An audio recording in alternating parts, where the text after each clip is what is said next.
मदारिस इस्लामिया के बुनियादी मकासद और तालीमी निसाब पर फिर खतरे के बादल मंडरा रहे हैं।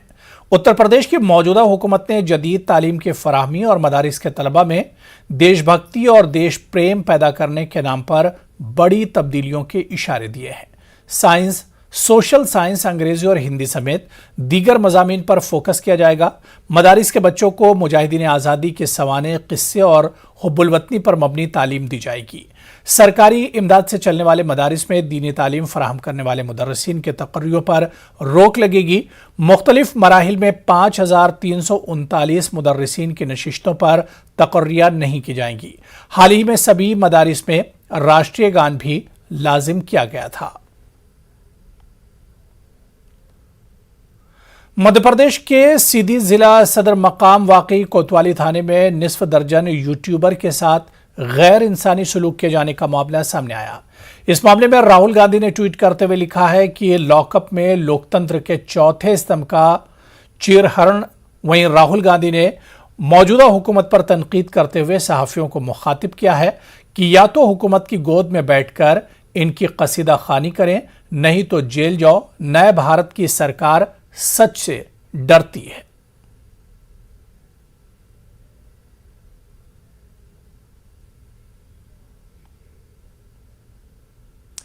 मध्य प्रदेश पुलिस ने सीधी कोतवाली में यूट्यूबर समेत कुछ अफराद को नीम बरहना किए जाने के मामले में महकमा जाती सतह की जांच का हुक्म दिया है। पुलिस ने इब्तिदाई कार्रवाई करते हुए इस मामले में 2 एहलकारों को पुलिस लाइन से मुंसलिक कर दिया है। ख्याल है कि सोशल मीडिया पर यह तस्वीर वायरल होने के बाद हंगामा हुआ। जराये के मुताबिक नीरज कुंदर नामी थिएटर आर्टिस्ट के खिलाफ कार्रवाई की गई थी, जिस पर इसके अहले खाना ने थाने के बाहर एहतजाज किया। पुलिस ने पहले इन्हें समझाने की कोशिश की, लेकिन जब वो नहीं माने तब इन्हें हिरासत में लिया गया था।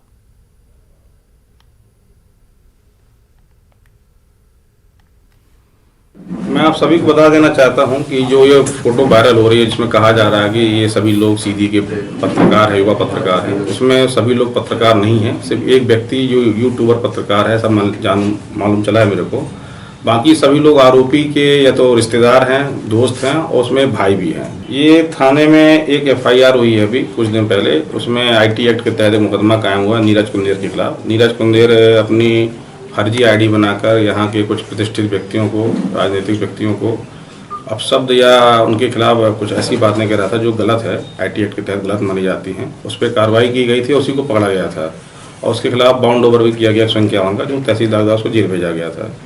उसी बात पर विरोध होकर उनके परिजन, उनके दोस्त या थाने के सामने 25 से 30 की मात्रा में इकट्ठा होकर बैठे, धरना प्रदर्शन किए और अनावश्यक बातें किए और उनके खिलाफ मेरे द्वारा कार्रवाई की गई थी 151।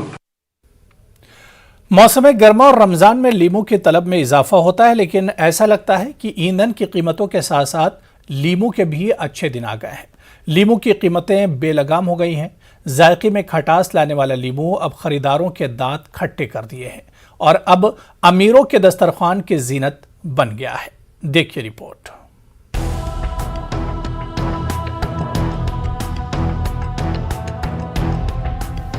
मौसम गर्मा और रमजान के दौरान आमतौर पर जिस्म को गर्मी से महफूज रखने के लिए फलों के साथ साथ शरबत का इस्तेमाल ज्यादा किया जाता है।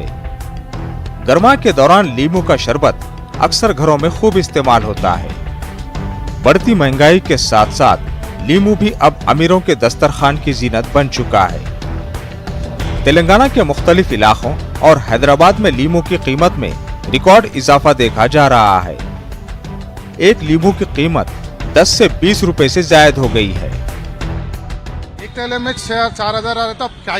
गिराक को क्या समझाएंगे, एकदम गिराक को क्या बोलेंगे, हमारे को भी समझ में नहीं आ रहा। सब इसके लिए हम लोग 2 दिन 3 दिन दुकान बंद कर दिए, गिराक को समझ में आना बोल के।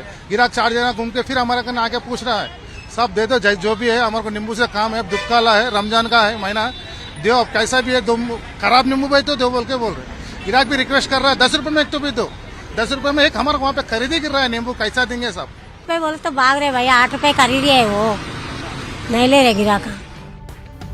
बताया जा रहा है कि पेट्रोल और डीजल की कीमतों में इजाफे से ट्रांसपोर्ट चार्जेस में भी इजाफा हुआ। दीगर रियासतों से लीमू की दरामद कम हो गई है। गर्मा में लीमू की तलब में इजाफे से कीमतें बेलगाम हो गई है।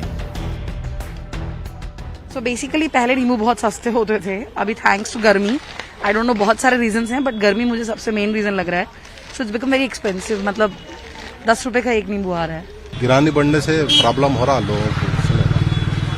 अब रमजान का महीना भी है, अब इफ्तार में लोग इस्तेमाल करते ही है. अब लोग लेने के वास्ते जरा पीछे हट रही है, समझ लो. तो अब ये चाहिए कि इसका दाम कम हो. पड़ोसी मुल्क श्रीलंका में माशी बहरान से रुपए में मिलने वाली चीज सैकड़ों रुपए में मिल रही है. रियासत राजस्थान में एक लीमू 30 रुपए में फरोख्त किया जा रहा है. इंडिया में 30 रुपए में एक लीमू ने आवाम के दांत खट्टे कर दिए हैं. अब लीमू के भी अच्छे दिन आ गए हैं. Bureau report, news 18 Urdu. तो उधर सीएनजी की कीमतों में जबरदस्त इजाफे के खिलाफ दिल्ली में ऑटो, कैब और टैक्सी ड्राइवर्स की मुख्तलिफ तंजीमों ने हड़ताल की कॉल दी है. हड़ताली ड्राइवर्स आज जंतर मंतर पर एहतजाज भी करेंगे.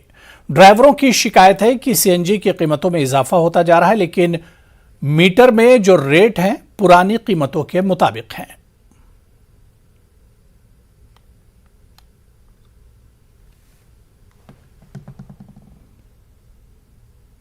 जहां देश की राजधानी दिल्ली में बढ़ती गर्मी लोगों की परेशानी का सबब बनी हुई है, वहीं दूसरी ओर पेट्रोल डीजल के साथ साथ अब सीएनजी के बढ़ते दाम भी लोगों के लिए परेशानी बन रहे हैं.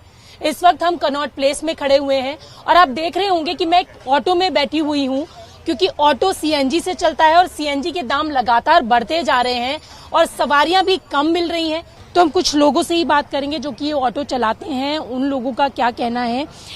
ये बताइए कि एक तो गर्मी इतनी बढ़ती जा रही है, ऊपर से सीएनजी के दाम बढ़ते जा रहे हैं, तो बढ़ते सीएनजी के दाम का आपके बिजनेस पर, क्योंकि आप ऑटो चलाते हैं, क्या असर पड़ रहा है? बहुत ज्यादा असर पड़ रहा है madam.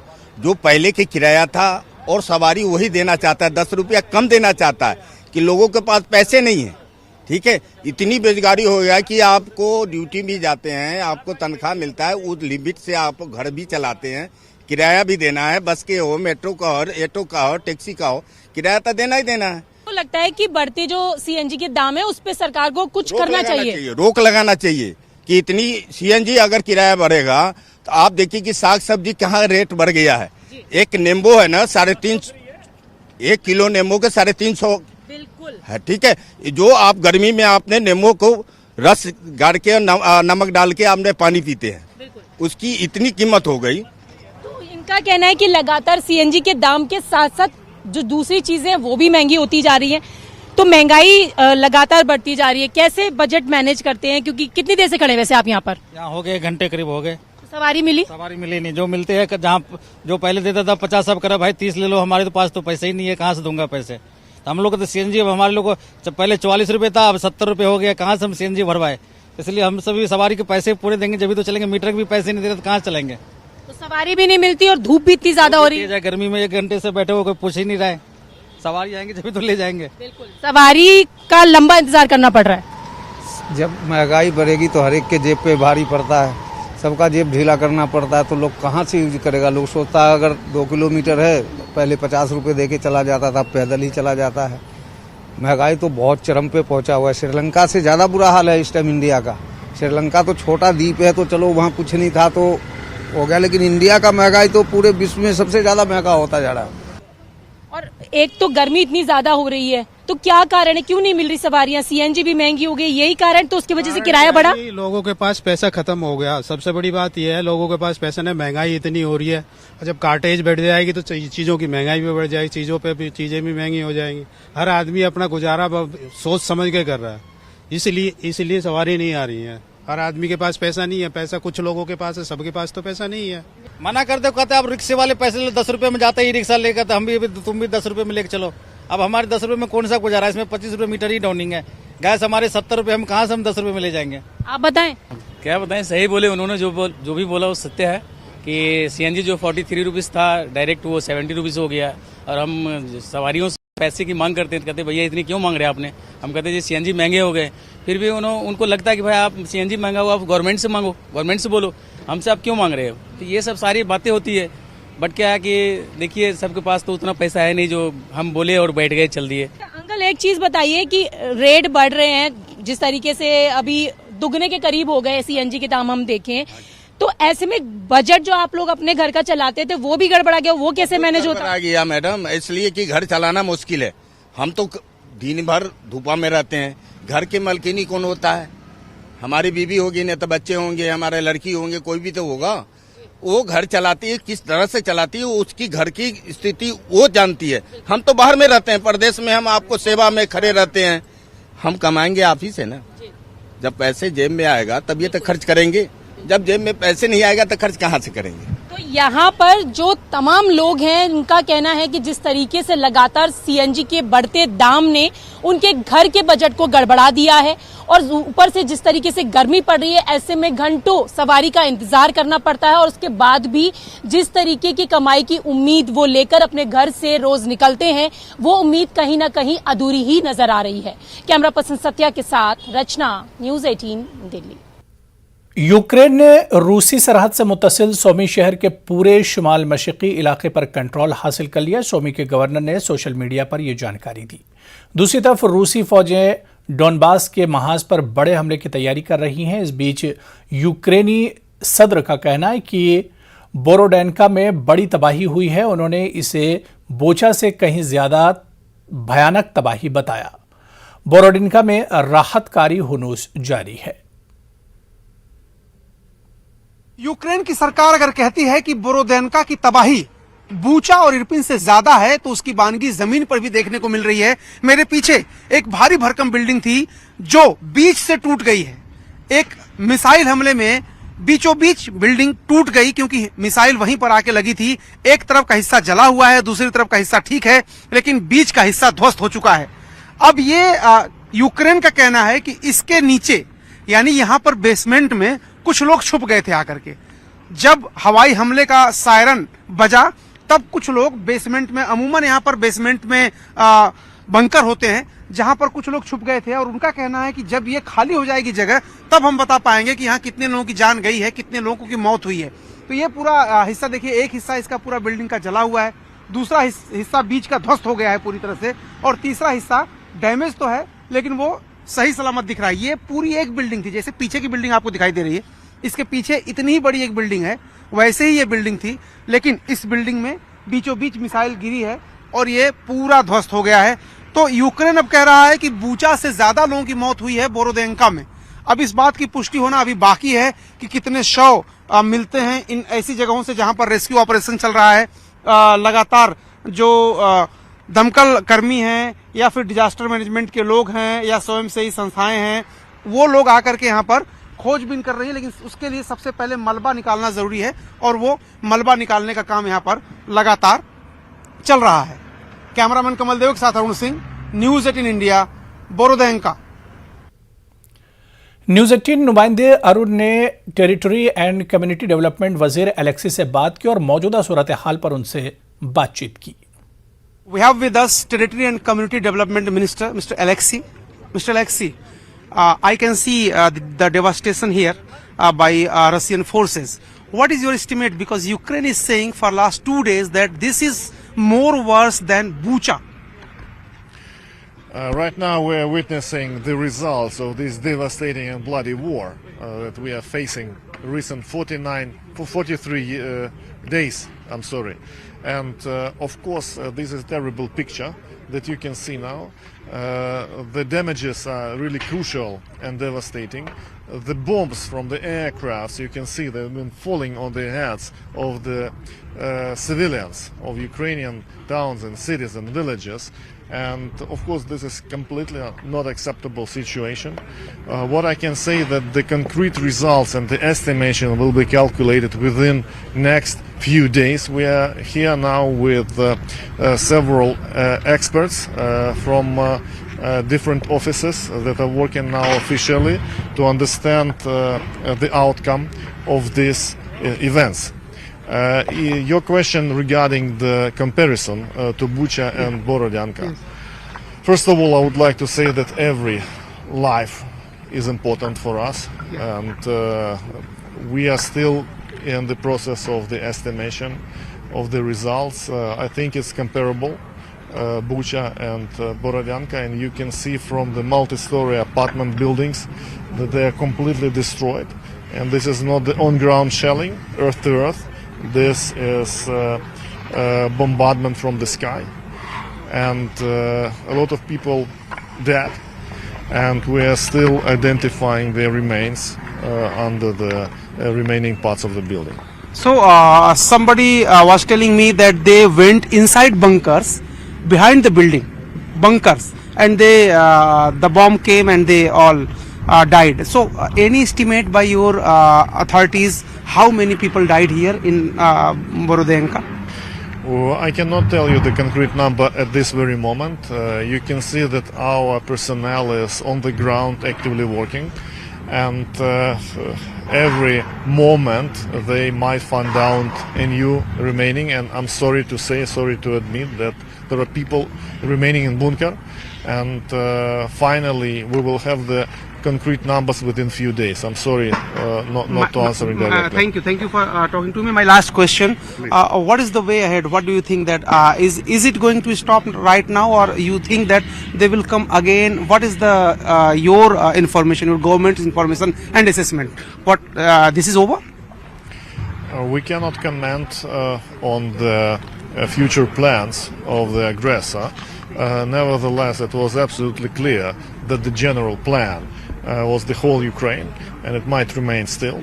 At this very moment, the focus, as we can see, is on the east, and this would be the main concentration of the army. Your government have been saying consistently that Putin is accused of war crime. Yes. After seeing this, what you have to say?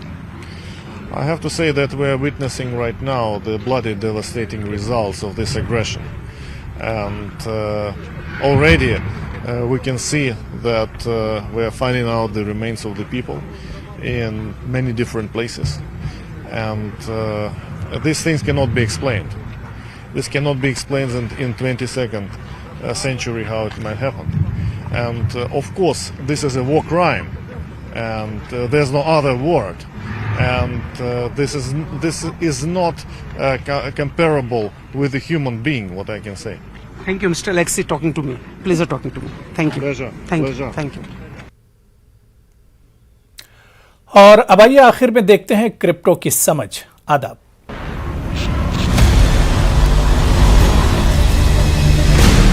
ZPay and News 18 network present crypto की समझ।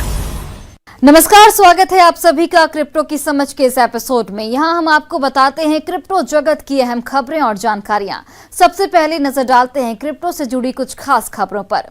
Shiba Inu ने metaverse launch करने की घोषणा की। Shiba Inu ने ship the metaverse नाम से एक मेटावर्स प्रोजेक्ट लॉन्च करने की घोषणा की है। उनकी वेबसाइट पर एक ऑफिशियल पोस्ट के हिसाब से फेमस मीम कॉइन के डेवलपर्स ने वर्चुअल रियलिटी स्पेस को शिबा इनू ट्रेडर्स और शिबा आर्मी के बीच ग्रोथ और शेयरिंग के लिए एक सक्षम वातावरण बनाने के लिए जरूरी बताया। Meme crypto currency asset Shiba Inu token अगस्त 2020 में डॉग कॉइन के लिए एक कंपटीशन के तौर पर काम करने के लिए बनाई गई थी। डॉग कॉइन की तरह ये टोकन शिबा इनू डॉग के एक पॉपुलर इंटरनेट मीम से इंस्पायर्ड था। पिछले साल शिबा इनू ने 2 सपोर्टिंग टोकन जारी किए, जैसे शिबा इनू बोन और शिबा इनू लीश।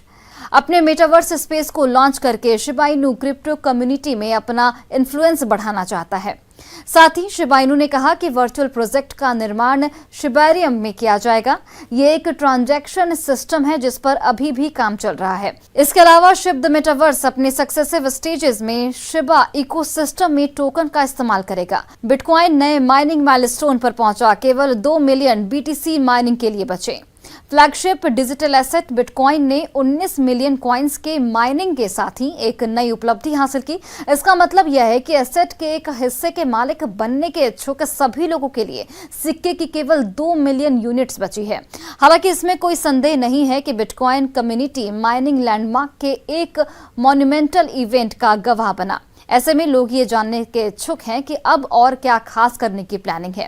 पहली खास बात यह है कि बिटकॉइन को 19 मिलियन कॉइन्स को माइन करने में 13 साल लगे, जबकि बाकी के 2 मिलियन यूनिट्स कम से कम अगले 100 सालों तक तो माइन नहीं किए जाएंगी।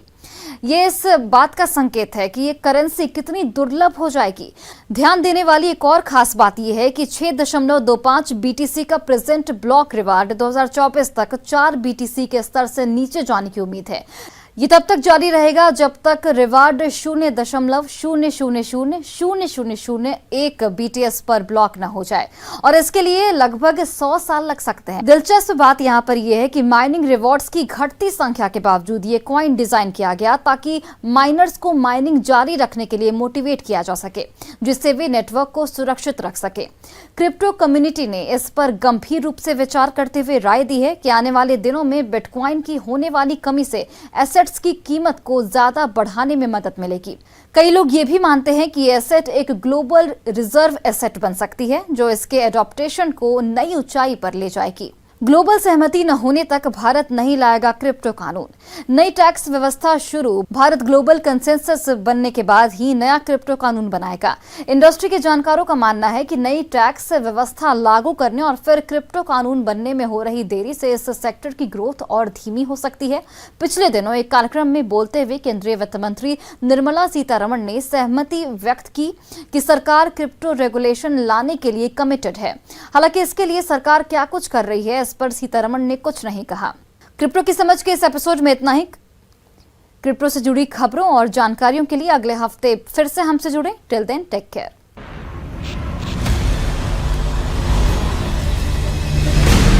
ZPay and News 18 network present crypto की समझ।